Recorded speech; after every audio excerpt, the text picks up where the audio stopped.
Assalamualaikum warahmatullahi wabarakatuh. Perkenalkan, nama saya Jeffrey Sagita Kurniawan.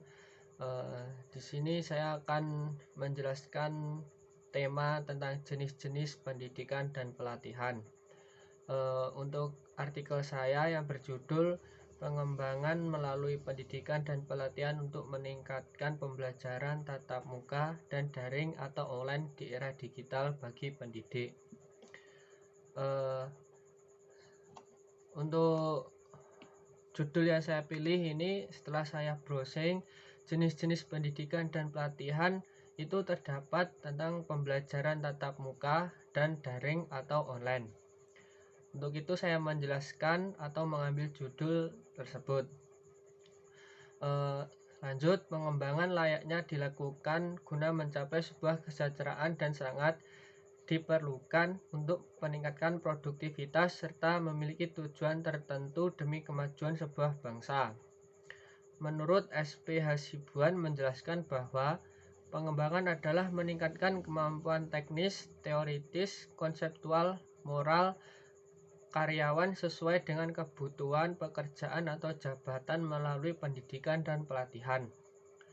Pengembangan bisa dimulai dilakukan pada sumber daya manusia di pendidikan, seperti guru dan para siswa, yang merupakan tahap awal untuk menciptakan sumber daya manusia. Pendidikan dan pelatihan bagi guru diantaranya memiliki 3 jenis, yaitu tatap muka, dalam jaringan atau online, dan campuran. Artikel ini akan menjelaskan tentang jenis pelatihan tersebut. Pendidikan dan pelatihan bagi guru dalam pembelajaran secara tatap muka. Pada dasarnya, pembelajaran tatap muka merupakan pembelajaran secara konvensional, di mana antara peserta didik dan pendidik saling berinteraksi secara langsung. Masing-masing dapat bertukar informasi mengenai bahan-bahan pelajaran. Pada hal ini sangat mengandalkan cara penyampaian guru kepada siswa tentang materi yang diajarkan. Apabila guru mampu menyampaikan dengan baik dan secara utuh materi yang diajarkan, maka proses pembelajaran tersebut akan dapat berjalan dengan baik. Begitupun dengan sebaliknya. Maka pelatihan yang cocok diberikan kepada jenis ini yakni seperti pelatihan bicara di depan umum, mengatasi rasa minder dan mampu menguasai keadaan, serta didukung dengan pemahaman materi yang akan disampaikan.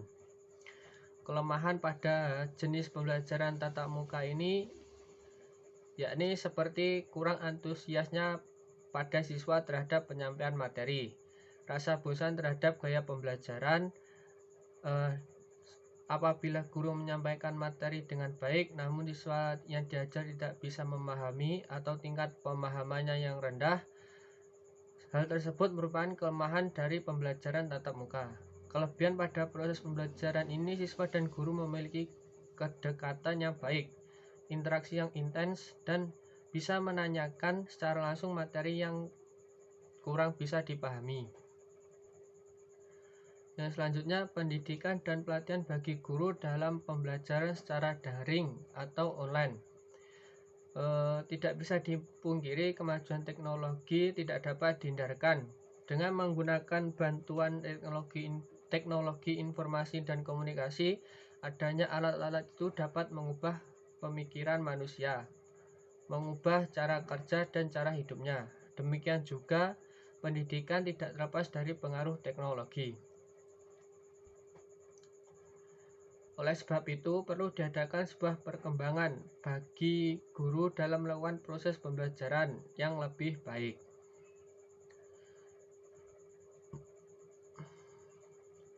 Pelatihan yang bisa diberikan kepada guru untuk menguasai dan terlaksananya proses pembelajaran secara daring atau online, antara lain memberikan pengetahuan tentang penggunaan Google Classroom, seperti mengakses, cara memberikan tugas, memonitor absensi siswa, dan sebagainya.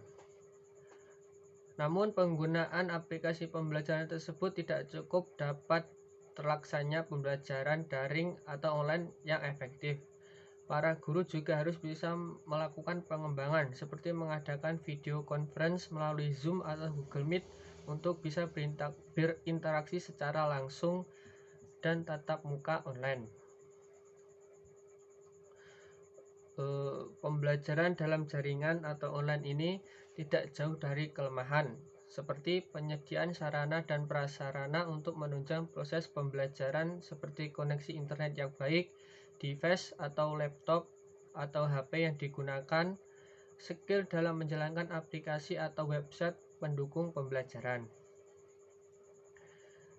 Yang selanjutnya, pendidikan dan pelatihan bagi guru dalam pembelajaran campuran, yakni secara tatap muka atau konvensional dengan pembelajaran secara online. Secara sederhana dapat disebut dengan blended learning, yang berarti pembelajaran yang mengombinasikan antara tatap muka dengan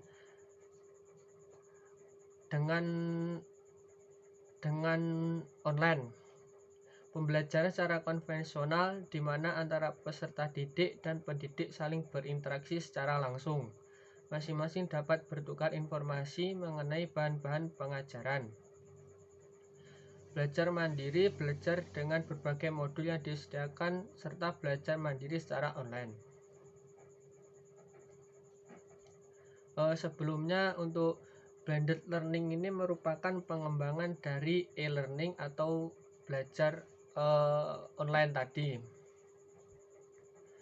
Karakteristik dari pembelajaran model blended learning ini antara lain, yang pertama, proses pembelajaran yang menggabungkan berbagai cara penyampaian,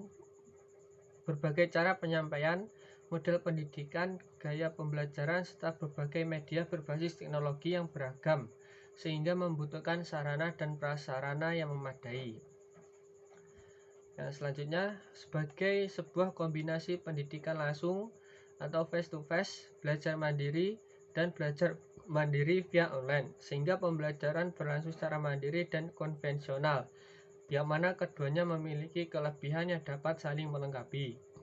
Yang ketiga, pembelajarannya didukung oleh kombinasi efektif dari cara penyampaian, cara mengajar, dan cara gaya pembelajaran. Dengan hal tersebut, memungkinkan proses pembelajaran dapat berjalan secara efektif dan efisien, serta meningkatkan aksesibilitas siswa untuk mengakses materi pembelajaran. Yang keempat, pendidik dan orang tua peserta didik memiliki peran yang sama penting, pendidik sebagai fasilitator dan orang tua sebagai pendukung. Jenis-jenis pendidikan dan pelatihan di atas masing-masing memiliki kelebihan dan kekurangan.